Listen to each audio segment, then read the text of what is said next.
सांगली शहरासह जिल्ह्यातील अंमली पदार्थ तसेच नशेखोरांना चाप लावण्यासाठी आता प्रत्येक पोलीस ठाण्यात विशेष पथकांची स्थापना करण्यात आली आहे।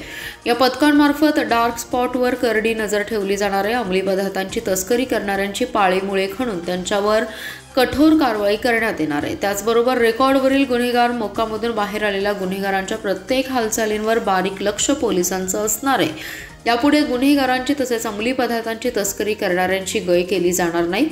दंडुकशाहीला ठोकून काढत कायद्याचा धाक या निमित्ताने निर्माण केला जाणार आहे।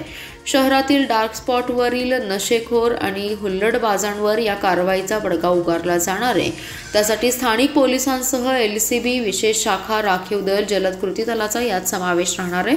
मंगळवारी मध्यरात्री उशिरा पोलीस अधीक्षक संदीप घुगे हे स्वतः रस्त्यावर उतरल्याचं चित्र होतं। डार्क स्पॉट असणाऱ्या ठिकाणी शामरावनगर गावभाग, सरकारी घाट, स्वामी समर्थ घाट, वाल्मिकी आवास परिसरात जाऊन त्यांनी स्वतः पाहणी केली। यावेळी त्यांच्यासोबत पोलीस निरीक्षक सतीश शिंदे, अरुण सुगावकर, सुधीर भालेराव यांच्यासह सांगली, विश्रामबाग, संजयनगर, सांगली ग्रामीण पोलीस ठाण्याचे अधिकारी आणि कर्मचारी उपस्थित होते।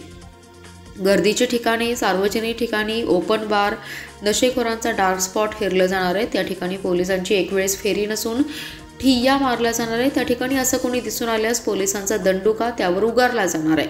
याची सुरुवातच आजपासून करण्यात आली आहे। सांगलीकर नागरिकांसाठी सुरक्षित वातावरण निर्माण करण्यासाठी ही मोहीम असणार आहे।